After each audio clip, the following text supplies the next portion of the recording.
नमस्कार विद्यार्थी मित्रांनो, स्पार्क टेक्निकल अकॅडमीमध्ये तुमचं स्वागत आहे. तर बघा, काल आपण MCQ क्लास 1 बघितला. आज आपण बघणार आहोत MCQ क्लास 2, म्हणजे ह्या MCQ बॅचचा क्लास 2 आहे हा. आता बघा, काल आपण बरेच क्वेश्चन बघितले होते. तर आजचा क्वेश्चन बघा काय सांगतोय. आजचा क्वेश्चन इथे, तर which one define the change in resistance in ohm per centigrade, म्हणजे ओहम प्रति डिग्री सेंटीग्रेडमध्ये प्रतिकार बदलाची व्याख्या करते. इथं जनरली त्यांनी काय विचारलेलं आहे की रेजिस्टन्स जो बदलत असतो तर तो कशामुळे बदलत असतो किंवा त्याचं सेंटीग्रेडमध्ये. तर इथं लक्षात ठेवा, महत्त्वाचं ऑप्शन तुम्हाला येणं गरजेचं आहे. इथं लॉजिक लावून सुद्धा तुम्ही उत्तर देऊ शकता. तर टेम्परेचर इफेक्टचा इथं काहीही संबंध नाही आहे. टेम्परेचर कॉन्स्टंटचा काही संबंध नाही आहे. टेम्परेचर लॉचा सुद्धा काही संबंध. म्हणजे करेक्ट आन्सर काय आहे इथं, टेम्परेचर कोइफिशियंट. आणि टेम्परेचर कोइफिशियंट आपण कशात मेजर करतो, डिग्री सेल्सिअसमध्ये. जरी तुम्हाला याचं एकक जरी माहीत असतं तर तुमच्या एक्झॅक्टली करेक्ट लक्षात आलं असतं हे. त्याच्यामुळं याचं जे उत्तर आहे, तर काय उत्तर आहे याचं, तर सगळ्यांनी कमेंट्समध्ये सुद्धा उत्तर द्यायचं. मी ऑलरेडी उत्तर दिलेलं आहे. याचं बी उत्तर आहे. नेक्स्ट क्वेश्चन बघा. नेक्स्ट क्वेश्चन तुमच्यासाठी कोणता आहे, तर बघा, विच फॉर्म्युला काय सांगितलं आहे त्यांनी इथं, विच फॉर्म्युला इज यूज, काय सांगितलं आहे त्यांनी, which formula is use calculate the power in DC circuit. काय आहे, विच फॉर्म्युला, एक मिनटं सॉरी, इथं बघा, which formula is use to calculate the power in DC circuit, म्हणजे DC सर्किटमधला पॉवर मेजर करण्यासाठी कोणता फॉर्म्युला वापरला जातो. तर इथं लक्षात घ्या, DC सर्किटमध्ये फक्त रेजिस्टन्स असतो. म्हणजे इथं जो आपण जर बघितलं AC सर्किटमध्ये, तर रेजिस्टन्स असतो, इंडक्टन्स असतो, कॅपॅसिटन्स असतो, हे 3 घटक असतात. परंतु AC सर्किटमध्ये काय असतो, फक्त रेजिस्टन्स असतो. तर याचं करेक्ट आन्सर द्यायचं आहे सर्वांनी की कोणतं फॉर्म्युला वापरला जातो पॉवर कॅल्क्युलेट करण्यासाठी. तर सगळ्यात पहिले बघा, इथं पॉवरचा फॉर्म्युला काय आहे, तर P काय आहे, V गुणिले I, म्हणजे व्होल्टेज गुणिले करंट. आणि इथं पण सुद्धा इथं तुम्ही बघू शकता, हा इथं व्होल्टेज गुणिले करंट हा काय आहे, पॉवरचा फॉर्म्युला आहे, म्हणजे पॉवरचं सूत्र आहे. किंवा तुम्ही हे सुद्धा सूत्र वापरू शकता, इथं I²R, किंवा हा एक दिलेला आहे इथं सूत्र V²/R. तर तुम्हाला ही तिन्ही सूत्र माहीत पाहिजे.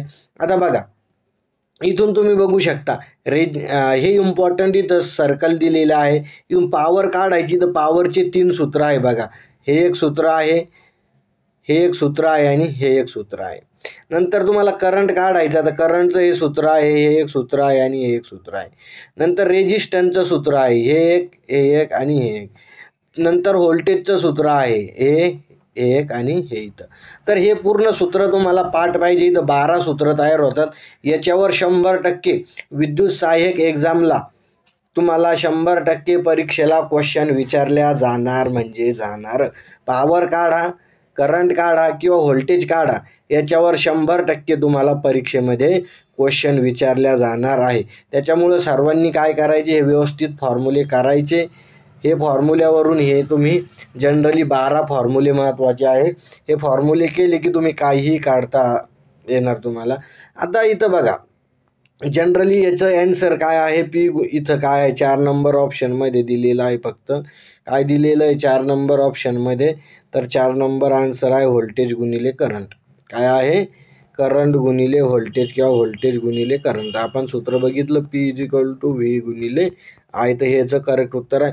असं सोपं येऊ शकतं का, तर ऑब्व्हियसली 100% तुम्हाला असं परीक्षेला सोपं येणार आहे. अवघड वगैरे काही येणार नाही. किंवा मग तुम्हाला असं पण देऊ शकते की एका विद्युत मंडळाचा करंट हा 10 एम्पियर आहे.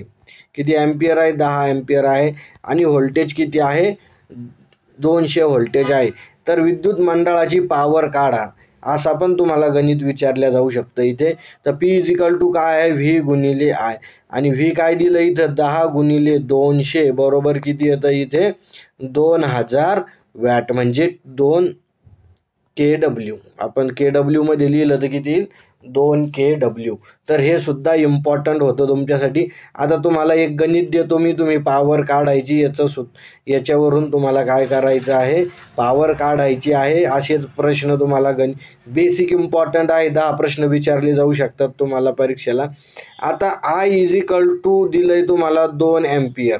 I किती दिलंय 2 एम्पियर, आणि V जो आहे तुम्हाला V दिला इथं 100 एम्पियर.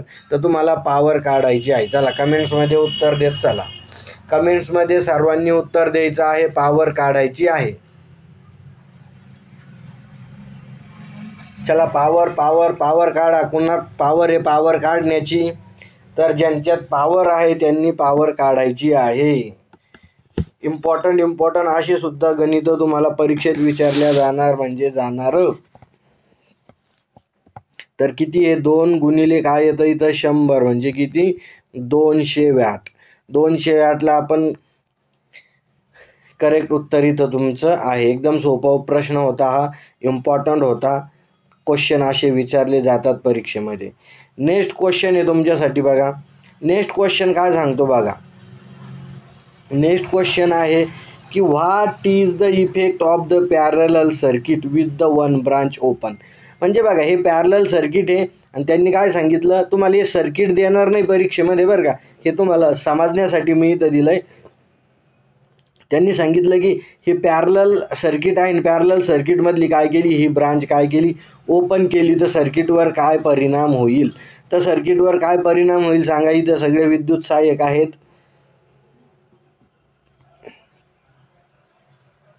करेक्ट उत्तर काय आहे त्याचं, हा जर इथलचा एक ब्रांच ओपन झाली इथं तर काय होईल. तर बघा ऑप्शन वाचून उत्तर द्यायचे. Current will remain same. Current कसं काय सेम करंट फ्लो होईल, कारण इथून एक रेजिस्टन्स निघून गेला, म्हणजे रेजिस्टन्स कमी झाला सर्किटचा. रेजिस्टन्स कमी झाला म्हणजे काय होईल, करंट वाढेल. करंट विल रिमेन सेम काय राहील, मग हे चुकीचं ऑप्शन राहील तुमचं. No current will flow in that branch, म्हणजे जी ब्रांच ओपन केली त्याच्यामधून करंट वाहणार नाही. तर हे तुमचं इथं काय असणार आहे, करेक्ट ऑप्शन असणार आहे. कारण हे ओपन केला की कशाला करंट होईल त्याच्यातून. 3 नंबरचं option whole circuit will not function, म्हणजे संपूर्ण सर्किट कार्य करणार नाही म्हणे. का बरं करणार नाही, करेल ना. नंतर voltage drop increase in open branch. Open ब्रांचमधलं व्होल्टेज ड्रॉप इन्क्रीज होईल म्हणे. कशाला व्होल्टेज ड्रॉप इन्क्रीज होईल, तर हे सुद्धा चुकीचं आहे. करेक्ट आन्सर तुमचं काय आहे इथं, बी नंबरचं तुमचं करेक्ट आन्सर आहे. चला कोणाकोणाचं आलं बघा. कधी पण काय करायचं, आपण जे डेली MCQ घेतो याच्यापैकी तुमचे किती आले ते बघायचं, करेक्ट किती येतात तुमचे, म्हणजे याच्यावरून तुम्हाला तुमचा अभ्यास कळेल. त्याच्यामुळं कमेंट्समध्ये सर्वांनी उत्तर द्यायचं, आणि फायनली आपण लास्टला बघू की किती तुमचे करेक्ट आलेले आहेत. सगळ्या क्वेश्चनपैकी किती क्वेश्चन तुमचे करेक्ट येत आहे. तर आलं लक्षात तुमच्या. तर नेक्स्ट क्वेश्चन बघा इथे. नेक्स्ट क्वेश्चन काय सांगतो इथे, इम्पॉर्टंट आहे हा क्वेश्चन, व्हेरी इम्पॉर्टंट क्वेश्चन आहे बघा इथं. What is the change in value of resistance the conductor if cross section area is double. म्हणजे त्यांनी काय सांगितलं, हा कंडक्टर आहे आणि ह्या कंडक्टरचा क्रॉस सेक्शन एरिया डबल केला. म्हणजे काय केला, हा 2 mm असन, हा 2 mm असन, तर काय केलेला 4 mm केला असं गृहीत धरू. तर रेजिस्टन्सवर काय परिणाम होईल, तर रेजिस्टन्सवर काय परिणाम होईल, तो आपला रेजिस्टन्सचा नियम काय, R = ρL/A. काय आहे, ρL/A.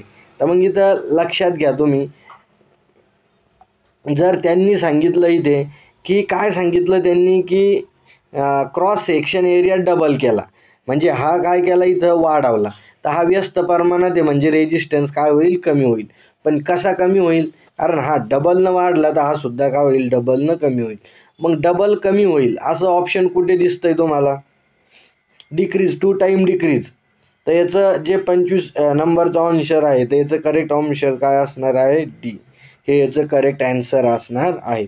2 टाइम काय, व्हेरी इम्पॉर्टंट आहे. याला काय करायचं, IMP मध्ये ठेवायचं. IMP कारण याच्यावर तुम्हाला एक प्रश्न 100% विचारल्या जाणार म्हणजे विचारल्या जाणार.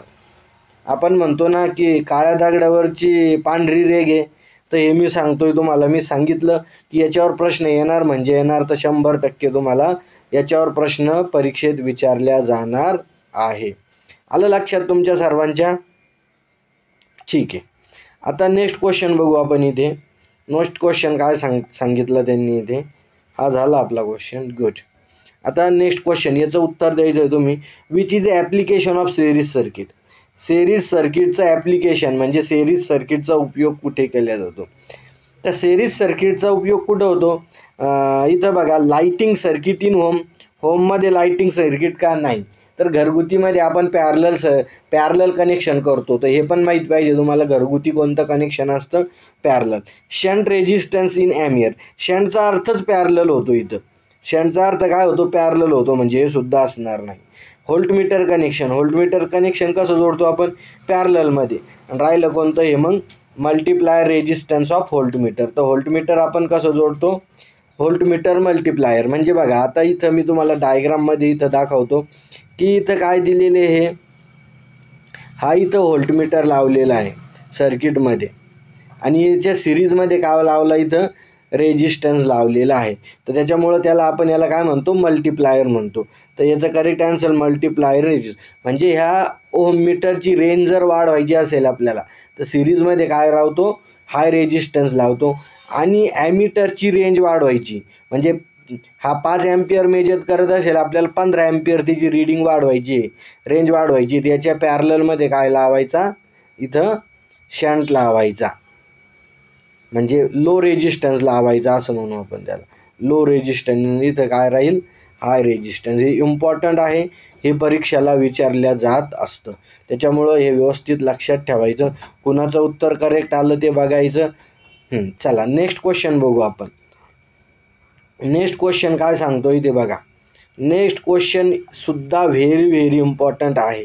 काय सांगतो? Which method is use to measure the 1 ohm to 100 kilo ohm range of resistance. म्हणजे 1 किलोपासून 1 ओहम ते 100 किलो ओहमपर्यंत रेजिस्टन्स किंवा रोध मोजण्यासाठी कोणती पद्धत वापरली जाते? तर सगळ्यात पहिले याच्या पहिले आपण हे बघून घेऊ की इथं काय दिलेलं आहे. लो रेजिस्टन्स म्हणजे काय? तर ज्याची किंमत 1 ओहमपेक्षा कमी असते त्याला लो रेजिस्टन्स म्हणतो आपण. मीडियम रेजिस्टन्स म्हणजे काय? तर ज्याची किंमत किती असते? इथं दिलेली आहे 1 ओहम ते 0.1 मेगा ओहम किंवा मग 100 किलो ओहम असं त्याला म्हणू शकतो आपण.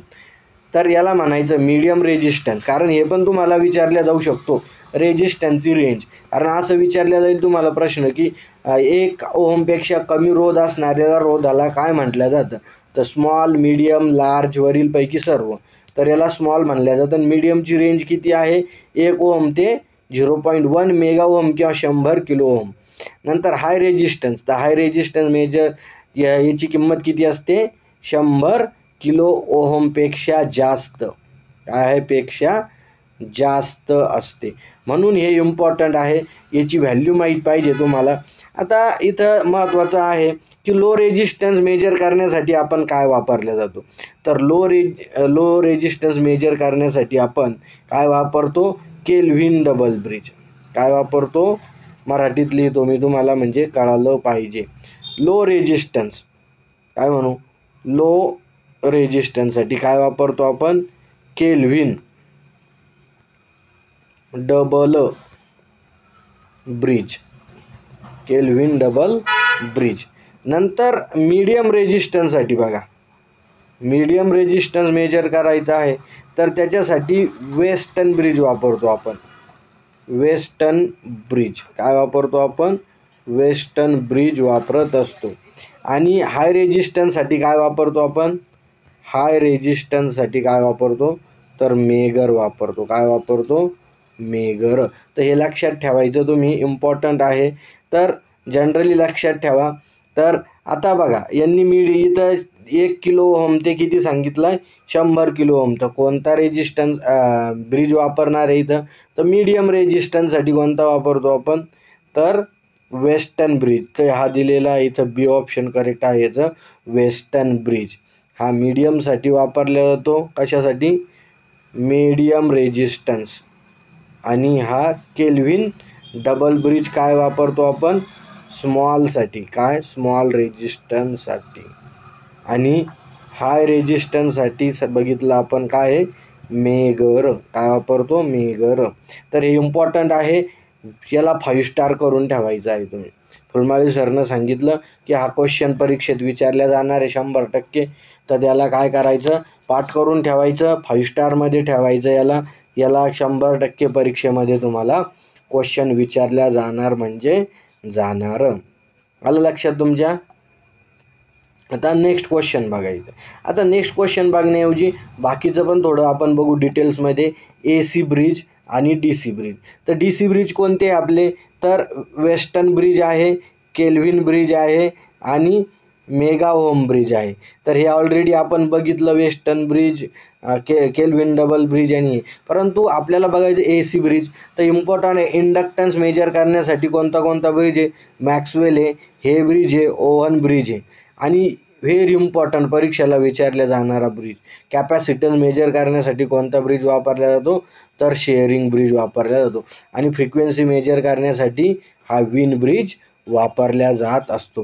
तर हे इम्पॉर्टंट आहे, हे सुद्धा परीक्षेमध्ये विचारलं जातं की कॅपॅसिटन्स मेजर करण्यासाठी कोणता ब्रिज वापरतो, इंडक्टन्स मेजर करण्यासाठी, फ्रिक्वेन्सी मेजर करण्यासाठी. तर हे ॲडिशनल तुम्हाला माहीत पाहिजे, त्याच्यामुळे याच्यावर आपले भरपूर MCQ होत असतात. चला नेक्स्ट क्वेश्चन, याचं उत्तर सर्वांनी द्यायचं आहे. आता जे उत्तर कमी, calculate the electrical energy in a unit consume by 500 watt bulb for 5 hours.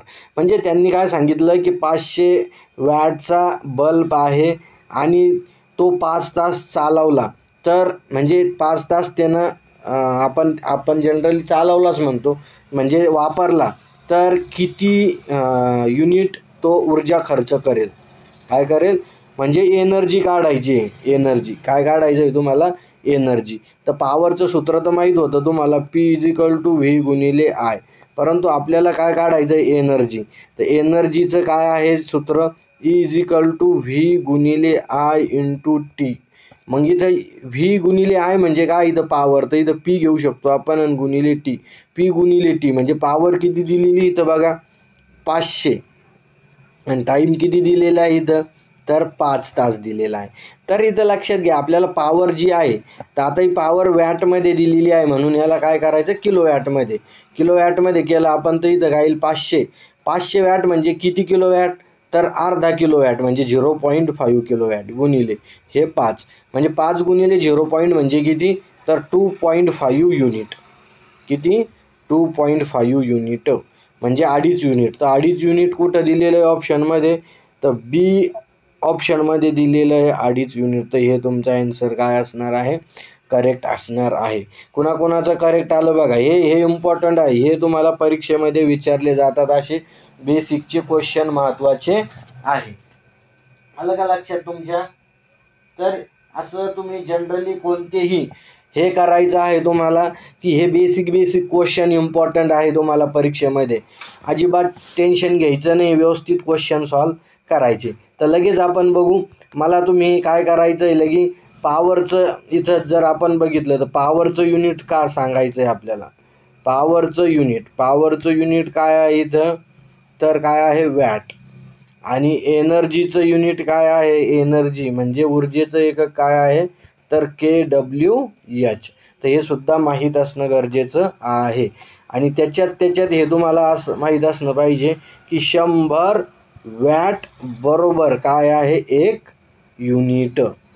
100 watt बरोबर काय आहे, 1 युनिट.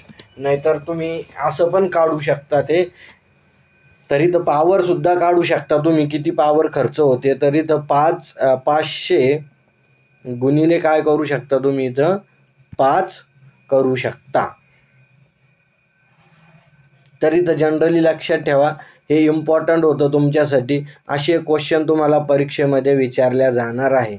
चला आलंय का सगळ्यांचं उत्तर, बी 2.5 युनिट, 2.5 युनिट आलंय का उत्तर, म्हणजे 5 तास वापरला हा बल्ब 500 वॅटचा, तर किती 2.5 युनिट पडणार आहे तुमचे. त्याच्यामुळं व्यवस्थित वापर करायचा विजेचा. चला next question, very important. What is the value of resistance in open circuit? Open सर्किटमध्ये रेजिस्टन्सचे म्हणजे इथं आता हा ओपन सर्किट काय करून टाकला आपण ओपन. ही डायग्राम तुम्हाला समजण्यासाठी दिली मी, परीक्षेला डायग्राम दिली जाणार नाही. त्याच्यामुळे ओपन सर्किटमध्ये रेजिस्टन्सची व्हॅल्यू किती असेल, तर ओपन सर्किटमध्ये रेजिस्टन्सची व्हॅल्यू काय असेल? चला कमेंट्समध्ये आन्सर सांगा मला, मी तोपर्यंत पाणी पितो. चला लवकर उत्तर सांगायचं आहे.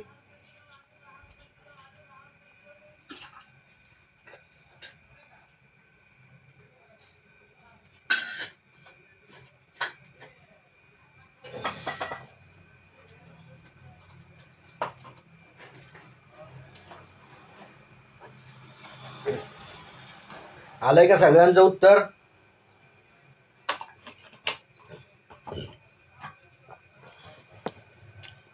काय आलं उत्तर? बघा इथं व्हॅल्यू काय झाली, ओपन सर्किट झाला म्हणजे ओपन सर्किटची काय आहे, रेजिस्टन्सची व्हॅल्यू काय असते? अनंत असते. काय असते? अनंत असते. आणि जर तुम्हाला जर विचारलं शॉर्ट सर्किट म्हणजे इथं लोडच नाही, आता इथं काय केलं आपण, शॉर्ट सर्किट झाला, तर शॉर्ट सर्किटची रेजिस्टन्सची व्हॅल्यू किती असेल? तर शॉर्ट सर्किटमध्ये रेजिस्टन्सची व्हॅल्यू किती असेल? 0 असेल. त्याच्यामुळं ओपनचं लक्षात ठेवायचं, ओपनचं करेक्ट आन्सर काय आहे? इन्फिनिटी. आणि शॉर्ट सर्किटसाठी किती असेल? तर 0 असेल. चला आलं सगळ्यांचं उत्तर. इम्पॉर्टंट होता हा सुद्धा क्वेश्चन. नेक्स्ट क्वेश्चन तुमच्यासाठी इथं दिलेला आहे. आता नेक्स्ट क्वेश्चन काय आहे, what is the effect on open circuit in series circuit? काय सांगितलं त्यांनी, एक सिरीज सर्किट आहे आणि इथं ओपन जर इथं सिरीज सर्किट आहे आणि याला जर ओपन करून टाकलं, म्हणजे इथं डायग्राम नाही देणार तुम्हाला, समजण्यासाठी डायग्राम काढली मी इथे. तर काय सांगितलं त्यांनी की what is the effect on open resistance in series circuit, म्हणजे इथलचा रेजिस्टन्स ओपन करून टाकला तर त्याच्यावर काय परिणाम होईल सिरीज सर्किटमध्ये. तर ते म्हणतायत पहिलं ऑप्शन बघा, उत्तर द्या तुम्ही सगळ्यांनी, फास्ट उत्तर द्यायचं आहे सर्वांनी. काय होऊ शकतं?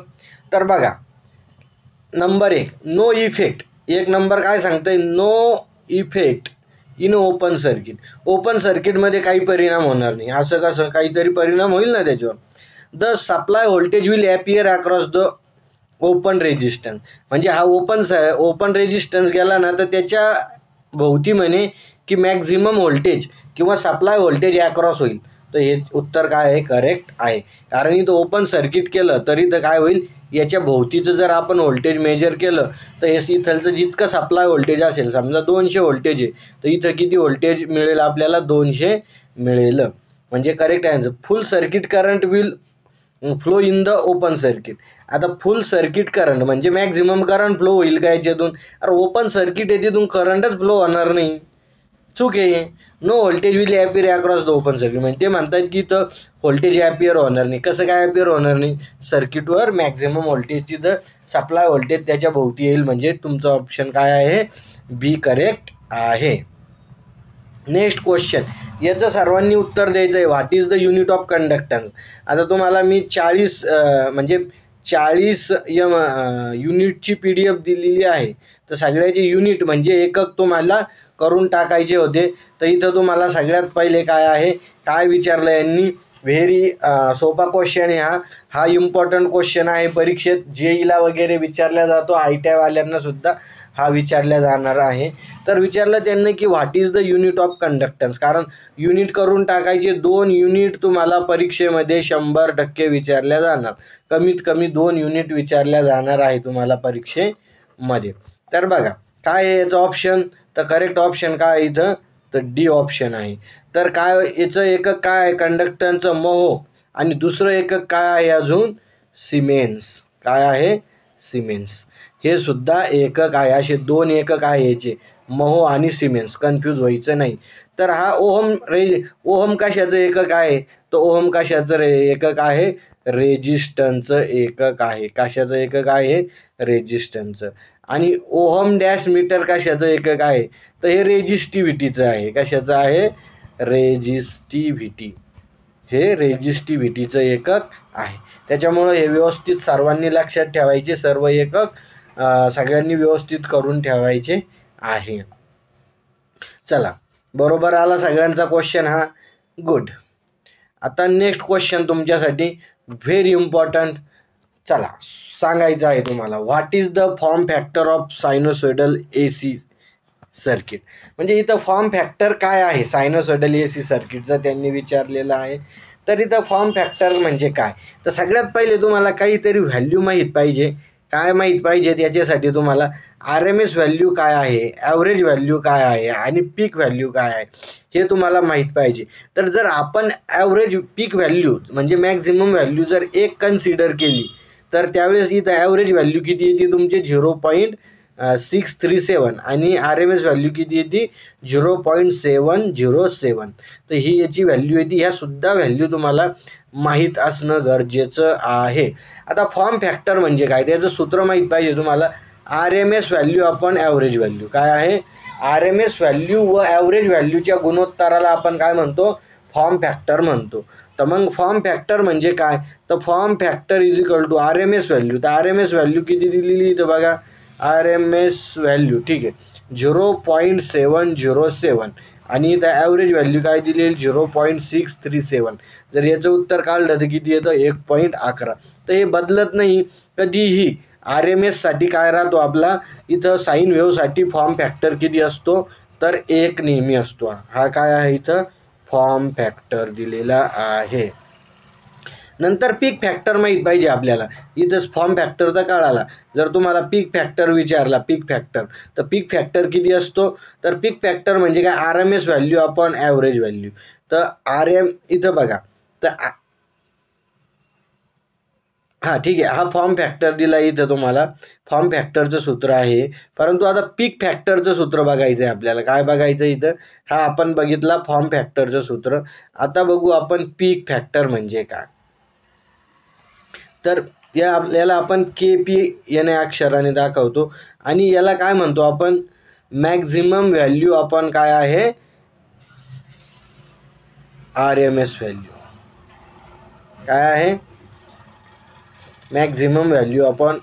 तर मॅक्झिमम व्हॅल्यू काय दिलेली 1 आणि RMS व्हॅल्यू काय दिलेली आहे 0.070. तर याचं काय आहे इथं, तर 1.41 उत्तर येतं इथं. तर जी तुम्हाला फॉर्म फॅक्टर विचारला, तर फॉर्म फॅक्टर इथं तुमचा 1.11 आणि पीक फॅक्टर विचारला तर 1.41. ह्या किमती तुम्हाला माहीत असणं गरजेचं आहे. आलं लक्षात तुमच्या. तर हे आपण लागलंच ते इथं डिटेल्समध्ये तुम्हाला दिलेलं आहे मी. तुम्ही इथं बघू शकता की साईन वेव्हसाठी, आता बघू साईन वेव्हसाठी. तर आत्ताच बघितलं आपण RMS व्हॅल्यू काय आहे 0.707. नंतर याला क्रिस्ट फॅक्टर म्हणजे याला पीक फॅक्टर पण म्हणतो आपण, क्रिस्ट फॅक्टर म्हणतो आणि पीक फॅक्टर. तर 1.41 आणि इथं 1.11. तर याचं तरी लक्षात ठेवायचं तुम्ही. बाकीचं ट्रायंग्युलर वेव्ह, स्क्वेअर वेव्ह आणि सॉटूथ वेव्ह. आता साईन वेव्ह म्हणजे काय, तर जनरली तुमची जी अशी साईन वेव्ह आहे, तर याला आपण काय म्हणतो साईन वेव्ह. ट्रायंग्युलर वेव्ह म्हणजे काय, तुमचे असे सिग्नल, याला काय म्हणतो आपण स्क्वेअर वेव्ह म्हणजे काय, तर जनरली तुमचं असं डिजिटली, याला काय म्हणतो स्क्वेअर वेव्ह म्हणतो आपण. आणि सॉटूथ म्हणजे काय, तर सॉटूथ म्हणजे कर्वतीसारखं, असं कर्वतीसारखं. आलं लक्षात तुमच्या. तर हे असे सिग्नल आहेत. तर आपल्याला साईन सिग्नलसाठी लक्षात ठेवायचं आहे. तर साईन सिग्नलसाठी तुम्हाला RMS व्हॅल्यू ही लक्षात ठेवायची 0.707 आणि क्रेस्ट व्हॅल्यू 1.41 लक्षात ठेवायची आणि फॉर्म फॅक्टर 1. तुम्हाला 11 लक्षात ठेवायचा आहे. हे इम्पॉर्टंट आहे, हे व्यवस्थित करायचं तुम्ही. हे परीक्षेला विचारल्या जातं. आलं तुमच्या लक्षात. चला नेक्स्ट क्वेश्चन तुमच्यासाठी इथं दिलेला आहे. डायग्राम नसणार आहे तुम्हाला, ही डायग्राम मी तुमच्या याच्यासाठी सांगितली. तर आता त्यांनी काय सांगितलं की which resistance as a lowest current flow in a parallel circuit having a value. म्हणजे पॅरललमध्ये रेजिस्टन्स दिलेला आहे याचा, हा 50 ओमचा आहे, हा 220 ओमचा आहे, हा 450 ओमचा आहे आणि हा 560 ओमचा आहे. तर त्यांना म्हणायचं आहे की कोणत्या याच्यातून कमीत कमी करंट वाहील. तर इथं लक्षात ठेवा, जिथं रेजिस्टन्स जास्त त्याच्यातून करंट कमी वाहतो. तर रेजिस्टन्स कुठं जास्त आहे, तर इथं रेजिस्टन्स जास्त आहे 560 मध्ये. याला काही जास्त लॉजिक लावायचं नाही, कारण करंट असा येतो ना, तर तो बघतो की कुठं जास्त ट्रॅफिक आहे तर तिकडून कमी फ्लो व्हायचा, म्हणजे इकडून काय होईल, कमी करंट फ्लो होईल. आणि ज्याची सर्वात जास्त कमी किंमत आहे तर याच्यातून जास्त करंट फ्लो होईल. तर हे लक्षात तुम्हाला पाहिजे. म्हणजे करेक्ट आन्सर काय दिलंय तुम्ही, तर हे दिलेलं आहे 560. म्हणजे ज्याचा रेजिस्टन्स जास्त तिकडून काय होणार, कमी करंट फ्लो होणार. चला, MCQ कसे वाटले तुम्हाला? ज्या विद्यार्थ्यांना MCQ भारी वाटले असतील त्यांनी एकदा लाईक आणि शेअर करायचं आहे, चॅनलला सबस्क्राईब करून ठेवायचं आहे, म्हणजे नवीन माहिती तुम्हाला मिळेल आणि असेच MCQ तुम्हाला इथं मिळतील. तर ज्या आणि जास्तीत जास्त विद्यार्थ्यांपर्यंत शेअर पण करायचं आहे, कारण लाईक शेअर करायला आपल्याला काही प्रॉब्लेम नाही आहे. तर लाईक करणं, आपण इतक्या मेहनतीनं तुम्हाला इथं देतोय फ्रीमध्ये कंटेंट, तर लाईक करणं हे गरजेचं आहे की नाही. चला, तर ओके, सर्वांनी आता बरेच आपण क्वेश्चन सॉल्व केले. तर तुम्ही काउंट करायचे आहे तुमचे किती क्वेश्चन बरोबर आले. तर अजून पुढचे क्वेश्चन बघू आपण. इम्पॉर्टंट क्वेश्चन आहे, असेच तुम्हाला विद्युत सहाय्यकच्या पेपरला किंवा पंप ऑपरेटरला विचारू शकतात. त्याच्यामुळे हे व्यवस्थित हे करायचे आहे. आणि ज्या विद्यार्थ्यांना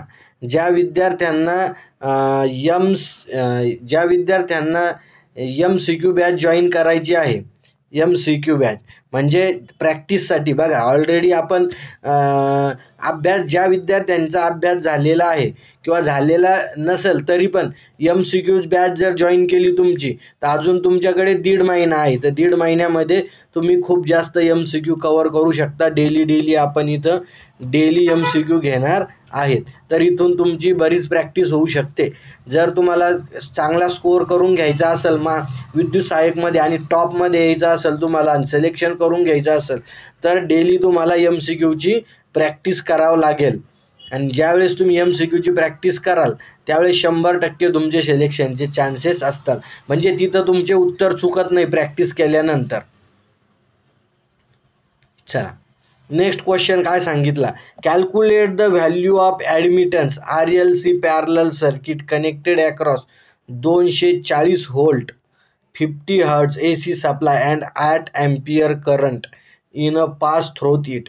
म्हणजे एक पॅरलल सर्किट दिलेलं आहे आणि पॅरलल सर्किटमध्ये त्यांनी काय सांगितलेलं आहे की व्होल्टेज किती आहे त्या सर्किटचं, 240 आहे. व्होल्टेज किती दिलं आहे त्यांनी, 240. आणि करंट जो आहे तर हा करंट किती दिला आहे, 8 अँपिअर दिला. तर त्यांनी काय सांगितलं की कॅल्क्युलेट ॲडमिटन्स, काय करायचं आहे, कॅल्क्युलेट ॲडमिटन्स काढायचा आहे. ॲडमिटन्स कोणत्या अक्षराने दाखवतो, Y. तर Y अक्षराने दाखवतो आपण.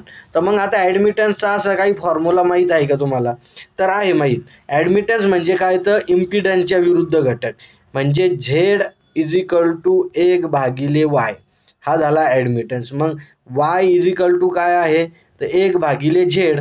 हे सूत्र आपण वापरू शकतो इथे. आलं लक्षात तुमच्या. आत्ता इथं बघा, इथं आपल्याला तर Z पण माहीत नाही, मग Y काढण्यासाठी Z माहीत असणं गरजेचं आहे. मग Z कसा काढायचा, तर Z असा काढायचा, जो फॉर्म्युला आहे I = V/Z. मग Z = V/ काय आहे, I. मग इथं V किती दिला आहे, 240 दिला आहे आणि I किती दिलेला आहे तुम्हाला इथं, 8 दिलेला आहे. म्हणजे 8 × 1 = 8 आणि 8 × 3 = 24, म्हणजे किती येतं, 30 ओहम. आता हा झाला इम्पिडन्स, हा काय आला आपला, इम्पिडन्स आला. तर मग इथं हा काय करायचं, Y काढण्यासाठी हे सूत्र वापरायचं, म्हणजे 1/, इम्पिडन्स किती आहे, 30, म्हणजे 1/30 काय येईल उत्तर, इथं भागाकार येणं गरजेचं आहे तुम्हाला, 0.030. आणि कुठं दिलेलं आहे ऑप्शनमध्ये बघा, सारखे इथं सगळ्याचे उत्तरं हे आहेत. त्याच्यामुळे तुम्हाला जर भागाकार आला नाही तर तुमचं इथं येत असून, हे सगळं येत असून तुमचं उत्तर इथं चुकू शकतं. त्याच्यामुळं तुमचं जर उत्तर चुकू नये तर तुम्हाला भागाकार सुद्धा येणं गरजेचं आहे. 1/30 जर केलं आपण तर इथं तुमचं उत्तर काय येतं, इथे 0.033 हे तुमचं करेक्ट उत्तर आहे. तर असे सुद्धा प्रश्न तुम्हाला परीक्षेमध्ये विचारल्या जात असतात.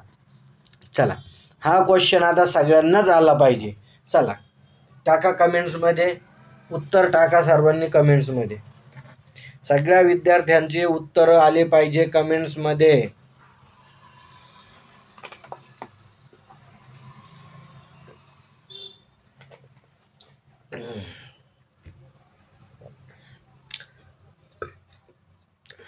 काय आहे क्वेश्चन? काय? What is inversely proportional to resistance of conductor. म्हणजे रेजिस्टन्सचा कंडक्टन्स कोणत्या गोष्टीवर अवलंबून असतो असं म्हणू शकतो. किंवा इनव्हर्सली प्रोपोर्शनल म्हणजे काय? तर रेजिस्टन्सच्या व्यस्त प्रमाणात काय आहे. तर रेजिस्टन्सच्या व्यस्त प्रमाणात जर तुम्हाला रेजिस्टन्सचा जर लॉ माहीत असेल, R=ρL/A, काय आहे? R=ρL/A.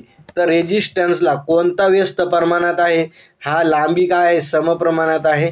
आणि रेजिस्टन्स काय? इनव्हर्सली प्रोपोर्शनल आहे, म्हणजे व्यस्त प्रमाणात आहे. तर इथं व्यस्त प्रमाणात जर विचारलं त्यांनी म्हणजे तर काय आहे इथं करेक्ट उत्तर काय असेल तुमचं? व्यस्त प्रमाणात जर म्हटलं इथे तर करेक्ट उत्तर आहे तुमचं इथं एरिया, म्हणजे क्रॉस सेक्शन एरिया, हे तुमचं इथं करेक्ट उत्तर असणार आहे. तर जनरली लक्षात ठेवायचं आहे तुम्हाला इथे, हे इथं उत्तर दिलेलं आहे. रेजिस्टन्स ह्या सूत्रावरून तुम्हाला, ह्या सूत्रावरून इझिली तुमच्या लक्षात येऊ शकतं. गुड. चला, हे असे हे सुद्धा very important I. M P पी क्वेश्चन. हे क्वेश्चन तुम्हाला परीक्षेमध्ये विचारल्या जातात, म्हणजे जातातच. चला, नेक्स्ट क्वेश्चन काय म्हणतोय तुमच्यासाठी बघा. याचं उत्तर आलं पाहिजे. गुड. आता याचं उत्तर काढा. असा क्वेश्चन बघा, हाच क्वेश्चन तुम्हाला परीक्षेमध्ये विचारला गेला होता. चला, याचं उत्तर काढा बरं का. मला काय सांगितलं यांनी? इम्पिडन्स काढायचं आहे. काय सांगितलं यांनी? Calculate the impedance of circuit. या सर्किटचा काय करायचं आहे तुम्हाला? इम्पिडन्स काढायचा आहे.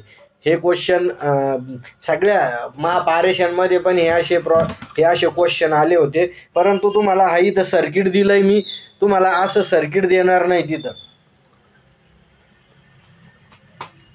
असं तुम्हाला सर्किट देणार नाही. ते म्हणतील की काय म्हणतील की एका RC सर्किटचा रेजिस्टन्स 4 ओहम दिलेला आहे, असं तुम्हाला स्टेटमेंट दिलेलं असेल. हा 4 ओहम दिला आणि इंडक्टिव्ह रिॲक्टन्स किती दिला? 3 ओहम दिला. तर इम्पिडन्स काढा, असं तुम्हाला परीक्षेत विचारल्या जाऊ शकतं. परंतु हे मी तुम्हाला इथं सर्किट दिलंय, तर असं तुम्हाला देणार नाही सर्किट. कारण सर्किट त्यांना क्वेश्चन पेपर सेट करा आणि सर्किट काढा. जर त्याच्यात जर आलं तर शक्यतो काय होतं, क्वेश्चन थोडा कॉम्प्लिकेटेड जातो त्यांना. त्याच्यामुळं ते सरळ काय करतात, असं देईल तुम्हाला calculate the impedance of circuit. इथं सर्किट दिलंय म्हणून सर्किट म्हणलं.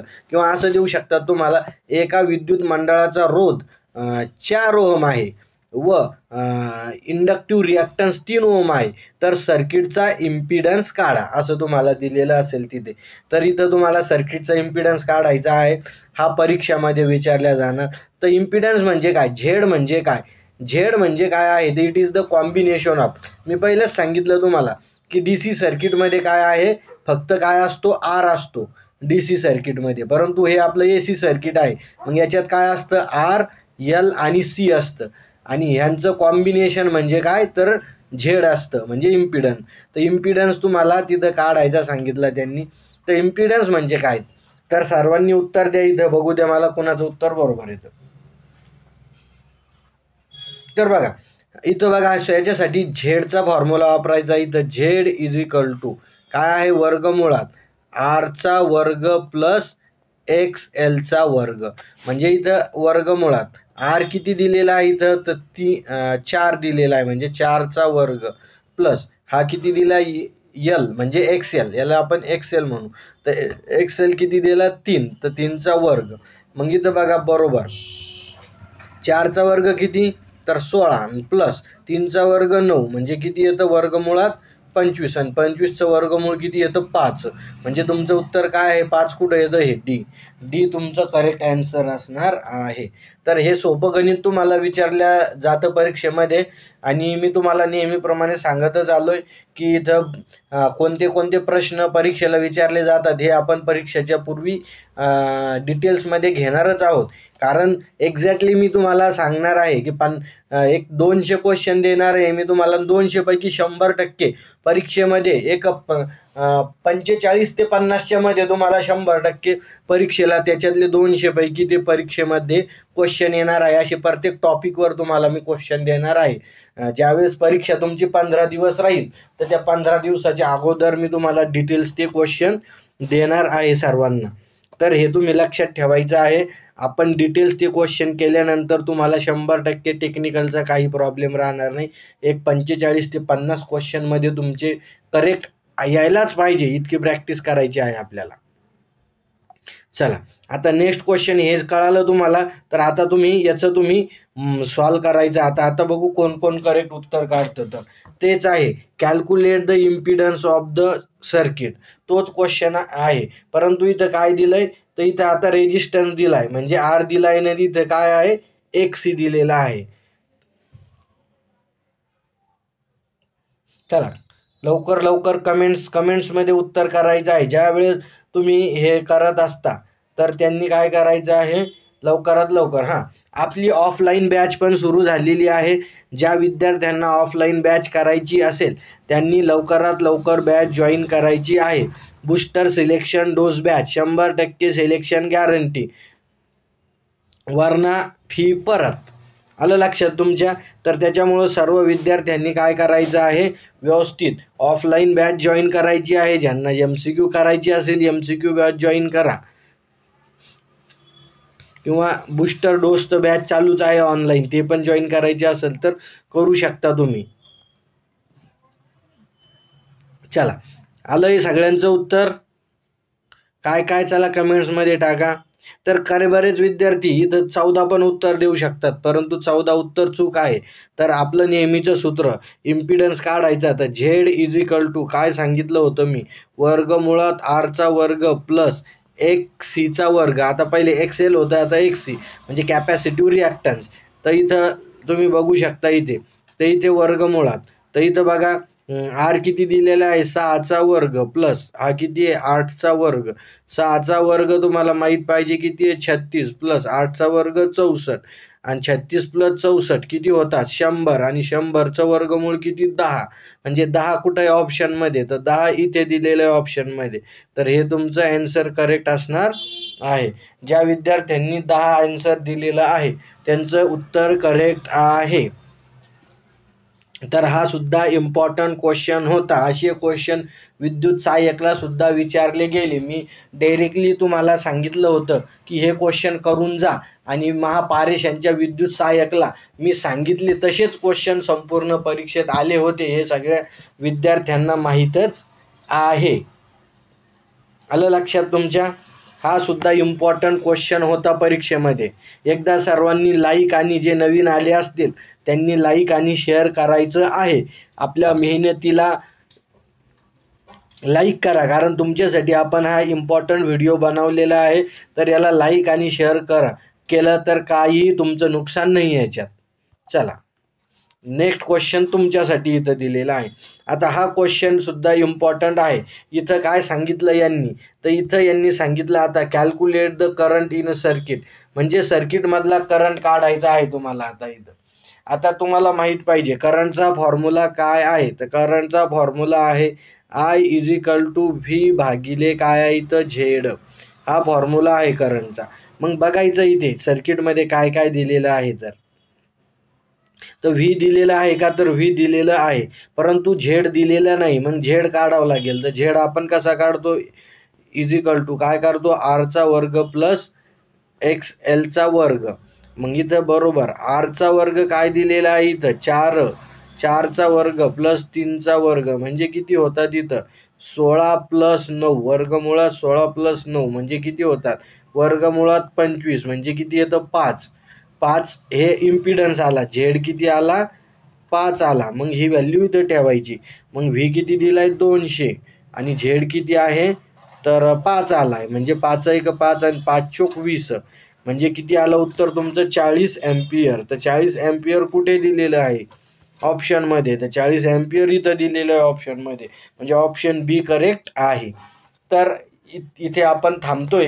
हे व्हेरी इम्पॉर्टंट क्वेश्चन होते बेसिकवरती. हे असेच तुम्हाला परीक्षेत क्वेश्चन विचारले जातील, बेसिकचे क्वेश्चन. तर हे इम्पॉर्टंट आहे, सर्वांनी व्यवस्थित करायचं आहे आणि एकदा लाईक आणि शेअर करायचं आहे. ज्या विद्यार्थ्यांना MCQ बॅच जॉईन करायची आहे, ज्या विद्यार्थ्यांना MCQ बॅच जॉईन करायची आहे, कोणती बॅच? MCQ बॅच, विद्युत सहाय्यक MCQ बॅच जॉईन करायची आहे, त्या विद्यार्थ्यांनी काय करायचं आहे, 2 दिवसात आपलं नाव नंबर पाठवायचा आहे व्हॉट्सअपला.